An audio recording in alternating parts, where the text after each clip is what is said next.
Villemur. OK, ça va être le fun. Karima, du journalisme, là, on peut couvrir la guerre en Bosnie, on peut couvrir... Mais des petites choses, des fois, ont besoin d'être couvertes. Je suis pas mal sûr que tous ceux qui nous écoutent ont déjà remarqué que quand on rentre un Bixi dans, je sais pas comment on appelle ça, dans le mécanisme, la borne de la station, ça fait un bruit quand même, pas tout à fait le fun à entendre. Imaginez habiter à côté de ça. Est-ce que ça peut vous réveiller? Est-ce que ça peut vous empêcher? Est-ce que ça peut vous inciter à vendre? On va en parler avec Marie-Laurence Delaney, qui est journaliste à l'agence QMI et qui a rencontré des gens qui trouvent ça invivable. Bonjour. Bonjour à vous deux. OK. Qu'est-ce que ces gens-là te disent et dans quel quartier ça pose vraiment un gros problème? Bien, il y a plusieurs quartiers où ça pose problème. À Montréal, il y a environ 1000 stations de Bixi. Là. Et dès que tu restes à Montréal, t'es pas trop loin du trottoir, t'es pas trop loin de la station des bornes de Bixi. J'ai parlé à une vingtaine de personnes de 3 quartiers différents, entre autres du plateau Mont-Royal, parce que oui, la plupart des témoignages que j'ai retrouvés sont là, mais il y en a dans Rosemont, même ici, pas très loin de la station, au 45 Frontenac, là, il y a une station de Bixi pas très loin d'un immeuble à condo, puis les gens qui demeurent au niveau du sol, ils les entendent, les Bixi. C'est sûr que c'est beaucoup plus dérangeant la nuit. L'été, t'as pas de climatiseur, par exemple, là, tu laisses tes fenêtres ouvertes, le bruit du Bixi, de manière répétée. C'est vrai que c'est juste une fois. Là, on peut penser... En fait, même moi, au départ, je me suis dit, est-ce que c'est un caprice? Est-ce que c'est vraiment désagréable? Le fait de le faire de manière vraiment répétée, parce que des fois, t'as beau vouloir entrer ton Bixi dans la borne, t'es pas capable, alors tu t'essaies 3-4 fois. Après ça, tu te déplaces, tu vas le faire un autre 3-4 fois. Et là, il est 3 heures du matin, tu vas te mettre à jaser avec la personne qui est à côté de toi, parce que c'est un lieu, finalement, d'échange, les bornes de Bixi. Donc, il y a des gens à qui ça empêche carrément de dormir. Parce que tu peux plus dormir les fenêtres ouvertes, là. Puis je vous jure, c'est pas juste un témoignage, c'est pas juste des gens qui sont capricieux ou qui dorment, qui ont le sommeil léger, là. C'est vraiment fort. OK. Donc là, on parle de ce bruit qui peut être intense. Puis c'est vrai que des fois, rentrer le Bixi dans la borne, c'est un gros boom. C'est comme un boom, là. Puis des fois, il faut que tu forces un peu parce que... Exactement, ça rentre pas du premier coup. Ça rentre pas du premier coup, ça fait du bruit. Je sais qu'il y a des gens peut-être qui nous regardent en région qui se disent, mais de qu'est-ce que c'est? De quoi ils parlent? Puis je veux dire, c'est quoi cette affaire-là? Vous vivez en ville, gang de chialeux. C'est normal qu'il y ait du bruit. T'as raison. Fait que ça peut sembler particulier, mais imaginez quand même une borne avec beaucoup de vélos, là, tu sais, une vingtaine de vélos. Ça circule pas mal. Et c'est métal contre métal, puis bang, bang, bang, bang, tu sais, sans arrêt. Ça fait à peu près ce bruit-là, en plus. C'est vraiment bien fait. C'est ça. Donc là, vous avez ça à côté de chez vous, mais là, au point de vendre son condo. Exactement. J'ai rencontré une résidente qui, elle, me dit, ça faisait 1 an que j'ai emménagé. C'est sur la rue des Érables à Montréal. Puis j'ai pensé vendre. Finalement, ce qu'elle a décidé de faire, elle, c'est de changer ses fenêtres. Elle va complètement tout changer ses fenêtres pour qu'elles soient plus insonorisées. Elle va s'acheter un climatiseur aussi. On a la fille de notre cher patron, Mathieu Turbide, qui a vendu, entre autres, surtout à cause de ça, notamment en raison parce qu'elle était tout près d'une station de Bixi.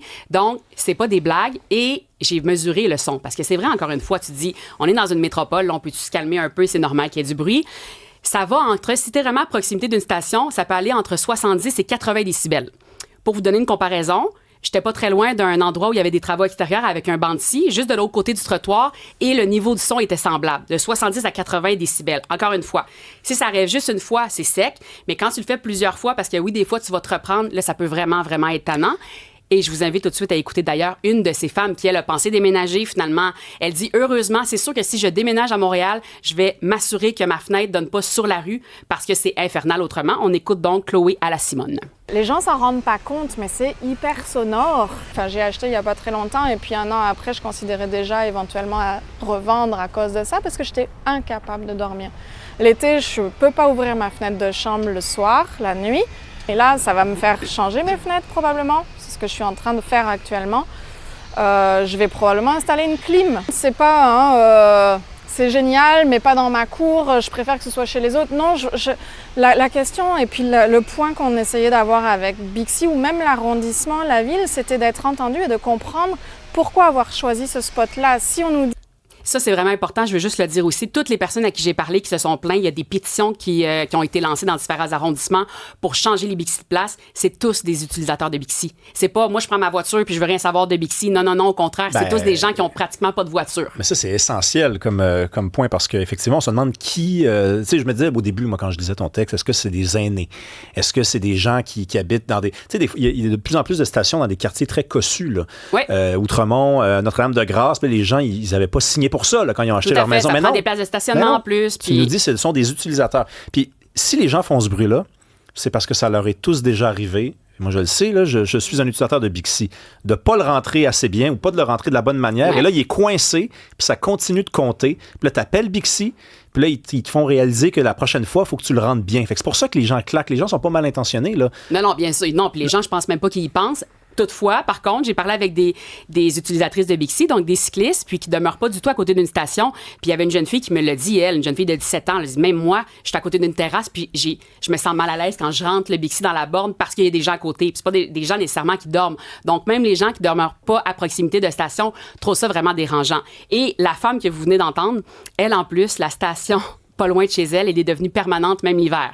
Alors, imaginez l'hiver, quand tu rentres ton vélo avec la glace, il y a les appareils aussi, les véhicules de la ville qui doivent venir déglacer. Elle dit même l'hiver, je l'entends. Et c'est pas juste des gens qui sont vraiment collés sur les bornes. On parle vraiment des gens qui sont au 3e étage et qui sont des voisins, mais pas des voisins directs. Ils les entendent partout et tout le temps. OK. Est-ce que Bixi est au courant et fait quelque chose pour ça? Clairement, oui, parce que toutes les personnes à qui j'ai parlé ont lancé des pétitions puis ont contacté à plusieurs reprises. J'ai lu les échanges avec Bixi. Donc, Bixi, ce qu'on dit d'abord, c'est que on peut pas, parce qu'il y a des résidents qui disent, est-ce qu'on pourrait pas déplacer les stations et les mettre à des endroits qui sont un peu moins résidentiels? Montréal, c'est pas mal de résidentiel partout. Puis Bixi le dit, ça prend des ententes, c'est pas simple de changer ça. Puis il y a toujours des études avant de penser à choisir un emplacement pour les bornes de Bixi. Pour ce qui est du bruit, on dit qu'on travaille de manière progressive à améliorer le bruit. On veut aussi faire de la sensibilisation auprès des utilisateurs parce que l'idée, c'est pas de rentrer ton vélo d'un premier coup en le lançant. Si tu y vas de manière plus progressive, ça fait un peu moins de bruit puis ça va rentrer autant. Ce qu'il faut savoir, c'est qu'il n'y a pas juste à Montréal qu'il y a des Bixi. Il y en a aussi à Paris puis à New York. Et c'est un problème récurrent dans les autres villes, dont justement Paris. J'ai parlé avec un doctorant en aménagement de l'Université de Montréal. Et lui, il me disait que oui, ça fait partie des nuisances un peu partout. Si bien qu'il y a de plus en plus de villes ailleurs dans le monde qui ont commencé à réduire les stations de Bixi pour qu'il y ait moins de vélos.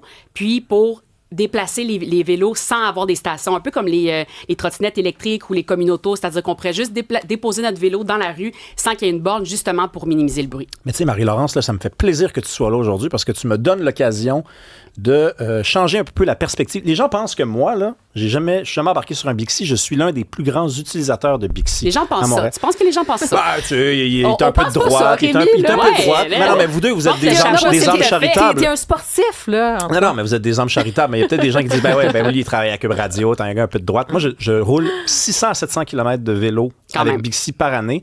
C'est formidable, ce service-là. J'espère juste que on va pas enlever des stations. Le service à la clientèle de Bixi, bon, non, mais c'est bien qu'ils aient compris puis qu'ils soient en train peut-être de regarder pour des options. Parce que ça existe, il y a une technologie qui existe ailleurs. Tant mieux. Exactement. Mais non, il n'est vraiment pas question, puis tout le monde le dit, puis je répète, c'est vraiment important, c'est pas des gens qui sont contre les vélos, contre les Bixi. Les gens adorent le service, même au départ. Ils étaient vraiment contents d'avoir une station pas loin de chez eux, jusqu'à ce qu'ils réalisent le bruit qui vient avec, mais il n'est pas question. Ils préfèrent avoir des Bixi avec du bruit qu'il n'y a pas de Bixi du tout, là. Ça, c'est sûr. Marie-Laurence Deleney, merci. Merci à vous deux.